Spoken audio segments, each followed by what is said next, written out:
Bismillahirrahmanirrahim. Assalamualaikum warahmatullahi wabarakatuh. Selamat pagi anak-anak. Apa kabarnya hari ini? Semoga kita semua selalu dalam lindungan Allah Subhanahu wa taala dan juga dalam keadaan sehat walafiat. Pada kesempatan kali ini kita sudah memasuki pelajaran yang ke-12, yaitu tentang kisah keteladanan Nabi Ibrahim alaihissalam dan Nabi Ismail alaihissalam. Seperti biasa, sebelum kita memulai pembelajaran, marilah sama-sama kita berdoa dengan membaca suratul Fatihah dan doa agar diberikan ilmu yang bermanfaat. A'udzu billahi minasyaitonir rajim. Bismillahirrahmanirrahim. Alhamdulillahi rabbil alamin. Ar-Rahmanir-Rahim. Maliki yaumiddin. Iyyaka na'budu wa iyyaka nasta'in. Ihdinas siratal mustaqim. Siratal ladzina an'amta 'alaihim ghairil maghdubi 'alaihim waladdallin. Amin. Bismillahirrahmanirrahim. Radina billahi rabba wa bil islami dina wa bi Muhammadin nabiyya wa rasula. Rabbi zidna ilma warzuqna fahma. Amin ya rabbal alamin. Nabi Ibrahim alaihissalam dan Nabi Ismail alaihissalam merupakan sosok nabi yang patut kita contoh. Mereka memberikan contoh yang baik kepada umatnya untuk menjalankan setiap perintah dari Allah Subhanahu wa taala. Mereka menguatkan niatnya dan meneguhkan hatinya untuk menjalankan perintah Allah Subhanahu wa taala yang sangat sulit. Pada kesempatan kali ini kita akan mempelajari tentang kisah keteladanan Nabi Ibrahim alaihissalam. Nabi Ibrahim alaihissalam lahir di Babilonia atau yang kita kenal sekarang ini adalah kota Irak. Ayahnya bernama Azar bin Nahur. Kala itu Babilonia dipimpin oleh seorang raja yang sangat zalim, yaitu yang bernama Raja Namrud bin Kan'an bin Kus. Babilonia adalah negara yang kaya, rakyatnya hidup makmur, tetapi mereka tidak mengenal Allah Subhanahu wa taala. Penduduk Babilonia justru menyembah patung atau yang kita kenal berhala. Lucunya lagi, patung-patung itu dibuat oleh mereka sendiri. Pertama, kita akan membahas tentang anak dari Nabi Ibrahim alaihissalam. Nabi Ibrahim alaihissalam memiliki anak yang bernama Ismail dan Ishak. Keduanya itu merupakan nabi yang harus kita kenal juga. Antara Nabi Ismail dan Nabi Ishak berbeda ibu, tetapi ayahnya sama, yaitu tetap Nabi Ibrahim alaihissalam. Ibunda Nabi Ismail bernama Siti Hajar dan ibunda Nabi Ishak bernama Siti Sarah. Menurut riwayat, keturunan Nabi Ishak alaihissalam menurunkan Nabi Musa alaihissalam, dan keturunan Nabi Ismail alaihissalam menurunkan Nabi kita Nabi Muhammad sallallahu alaihi wasallam. Oleh karena itu, Nabi Ibrahim alaihissalam dikenal sebagai bapak dari para nabi. Yang kedua yaitu kehidupan Nabi Ibrahim alaihissalam. Nabi Ibrahim alaihissalam sejak kecil hidup di lingkungan yang penuh kemusyrikan dan kekufuran. Beliau dibesarkan oleh seorang ayah yang tidak seiman dengannya. Ayah Nabi Ibrahim adalah seorang ahli dalam memahat patung. Patung-patung itu pun kemudian dijual kepada penduduk Babilonia. Patung-patung itulah yang kemudian dijadikan sesembahan atau yang mereka sembah. Ayah Nabi Ibrahim menyeru Nabi Ibrahim untuk menjual patung-patung itu. Namun Berkat bimbingan Allah Subhanahu wa Ta'ala, Nabi Ibrahim dengan halus menolak perintah ayahnya. Menurut Nabi Ibrahim, kebiasaan penduduk Babilonia, termasuk ayahnya sendiri, adalah keliru. Satu-satunya cara menyadarkan penduduk Babilonia kembali ke jalan yang benar adalah menyadarkan atas kelemahan patung sebagai sesembahannya. Hanya Allah Subhanahu wa Ta'ala yang Maha Esa dan juga Maha Kuasa yang berhak disembah. Kemudian yang ketiga, Nabi Ibrahim alaihissalam mencari Tuhan yang sebenarnya. Masyarakat Babilonia sudah lama sebagai penyembah bintang-bintang dan patung-patung. Nabi Ibrahim alaihissalam terus berusaha mencari kebenaran agama yang dianut oleh keluarganya. Ketika malam gelap, Nabi Ibrahim alaihissalam menyaksikan sebuah bintang. Dia sempat berpikir bahwa bintang itu adalah Tuhannya. Tetapi tatkala bintang itu tenggelam, dia berkata, "Saya tidak suka dengan yang tenggelam." Kemudian tatkala dia melihat bulan terbit, dia berkata, "Inilah Tuhanku." Setelah bulan itu terbenam, Nabi Ibrahim juga berkata, "Sesungguhnya jika Tuhanku tidak memberi petunjuk kepadaku, pastilah aku termasuk orang yang sesat." Setelah itu, tatkala ia melihat matahari terbit, dia berkata, "Inilah Tuhanku, ini yang lebih besar." Tatkala matahari itu terbenam, dia berkata, "Hai kaumku, sesungguhnya aku berlepas diri dari apa yang kau persekutukan. Sesungguhnya aku menghadapkan diriku kepada Rabb yang menciptakan langit dan bumi, dengan cenderung kepada agama yang benar, dan aku bukanlah termasuk orang-orang yang mempersekutukan Tuhan." Inilah yang dianugerahkan Allah Subhanahu wa Ta'ala kepada Nabi Ibrahim alaihissalam, dan menolak agama yang dipercayai kaumnya serta menerima Tuhan yang sebenarnya. Dari cerita ini kita dapat simpulkan bahwasannya ada kesalahpahaman yang dipahami oleh kaum Nabi Ibrahim. Jadi kita itu tidak boleh menganggap Allah itu bintang, bulan, ataupun matahari. Tapi kita harus berpikir, dari itu semua pasti ada yang menciptakannya, baik bintang, bulan, ataupun matahari. Itu merupakan ciptaan Allah Subhanahu wa Ta'ala. Dan akhlak kita, kemudian sikap kita, janganlah terlalu membayangkan bagaimana bentuk Tuhan atau bentuk Allah kita. Tugas kita adalah beriman, beribadah, dan menjalankan amal-amal yang diperintahkan oleh Allah Subhanahu wa Ta'ala dan juga oleh Nabi kita Nabi Muhammad sallallahu alaihi wasallam. Yang keempat, menyaksikan kekuasaan Allah Subhanahu wa Ta'ala. Dalam Al-Quran surah Al-Baqarah ayat 260 dijelaskan bahwa Nabi Ibrahim alaihissalam berdoa kepada Allah Subhanahu wa Ta'ala, memohon supaya diperkenankan melihat kekuasaannya. Nabi Ibrahim alaihissalam berdoa, "Ya Allah, perlihatkanlah kepadaku bagaimana Engkau menghidupkan makhluk yang sudah mati." Demikian suatu hari Nabi Ibrahim alaihissalam berdoa. Keinginan itu dikabulkan. Kemudian Allah Subhanahu wa Ta'ala menyuruh Nabi Ibrahim alaihissalam menangkap 4 ekor burung. Setiap burung diberi tanda. Selanjutnya burung itu dicincang. Bagian-bagiannya dicampur satu sama lain. Potongan tubuh keempat burung itu di bawah, lalu diletakkan di puncak 4 buah bukit. Keempat bukit itu diletakkannya berjauhan satu sama lain. Kemudian Allah Subhanahu wa Ta'ala memerintahkan kepada Nabi Ibrahim alaihissalam memanggil burung-burung itu.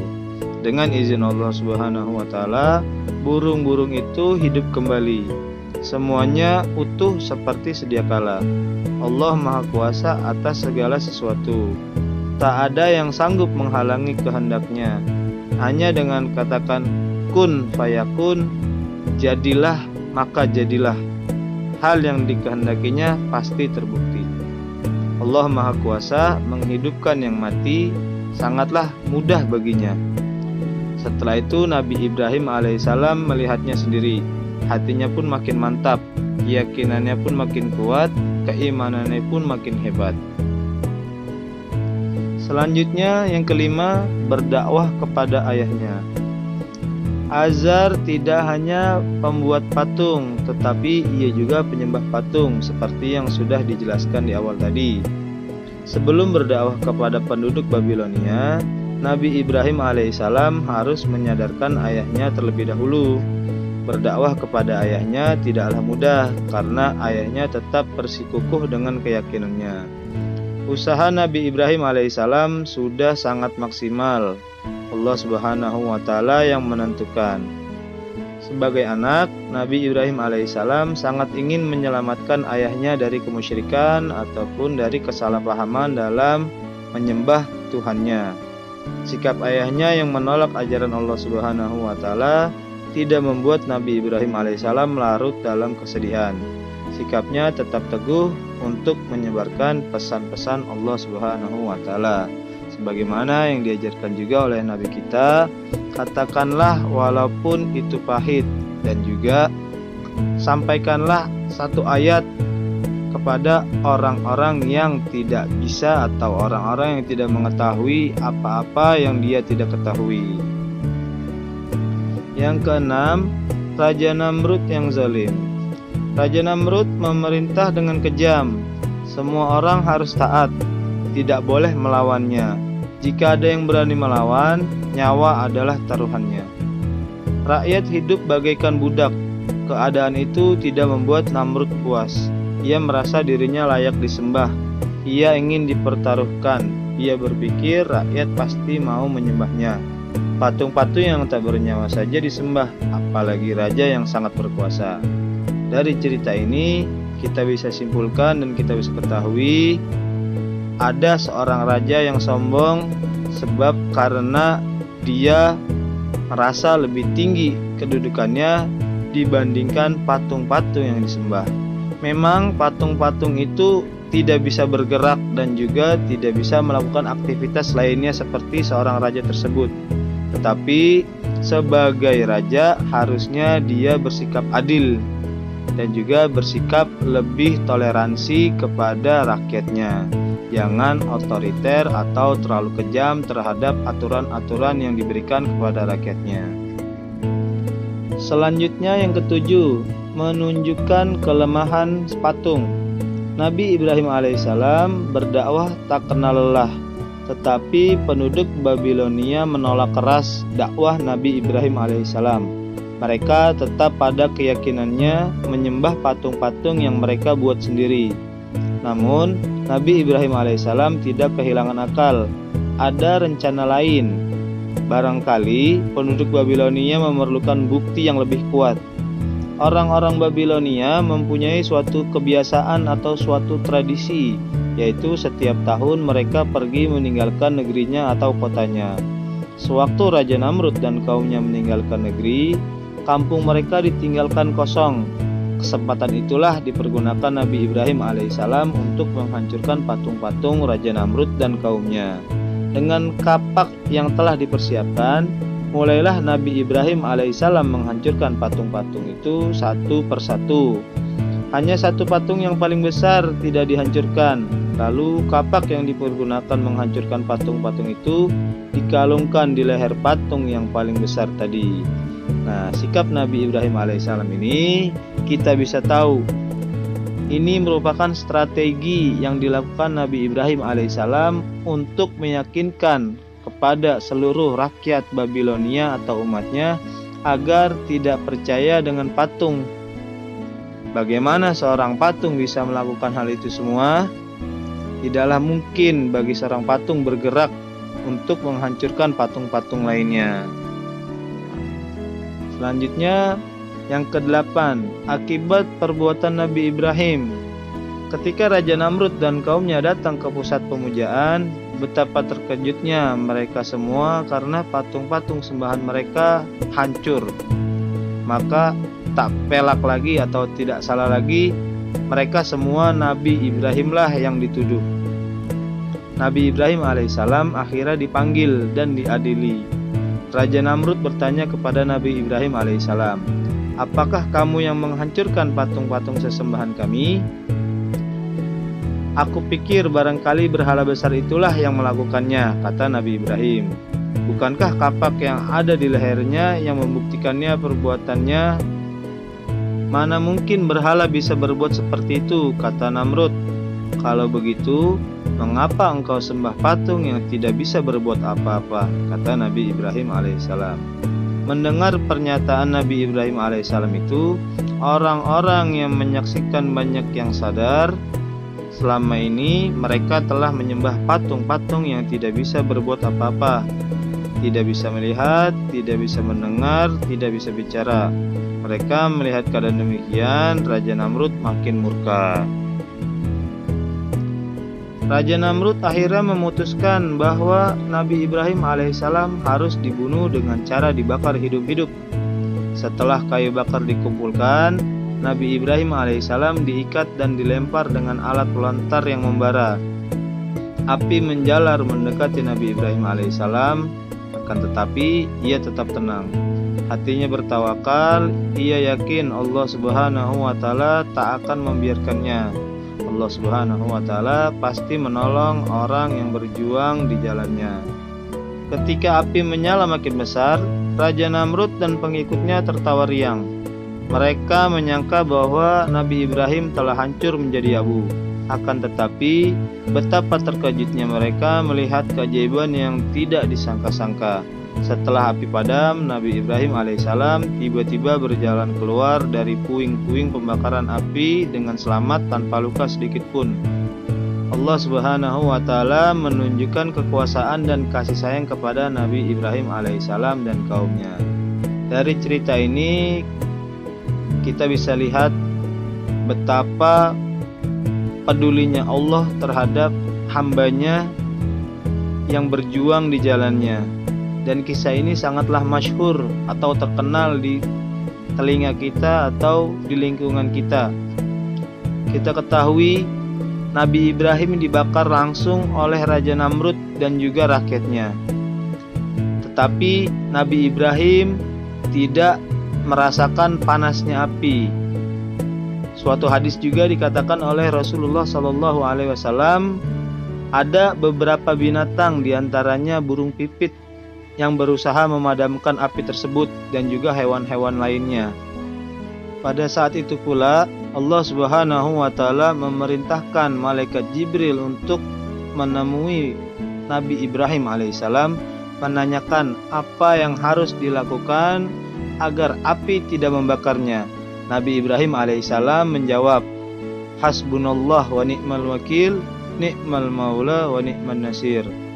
Yang artinya hanya Allah lah penolongku dan hanya Allah lah yang pertolongan yang aku harapkan. Sikapku adalah aku harus berani melakukan kebaikan sebagaimana kisah yang telah kita pelajari pada hari ini. Seorang nabi yang bernama Ibrahim alaihissalam dengan sungguh-sungguh dan juga dengan semangat selalu menyampaikan kebaikan-kebaikan kepada umat-umatnya, terutama kepada ayah dan juga keluarganya. Untuk tugas hari ini yaitu kita bisa lihat di buku paket halaman 164 sampai 165. Pertama, insya Allah kamu pasti bisa, berilah tanda checklist pada nomor 1 sampai dengan nomor 4. Selanjutnya jawablah pertanyaan ayat berlatih 1 nomor 1 sampai dengan 5 dan ayat berlatih 2 nomor 1 sampai dengan 10. Alhamdulillahirrabbilalamin, pembelajaran hari ini sudah selesai. Bapak ucapkan terima kasih banyak. Wassalamualaikum warahmatullahi wabarakatuh.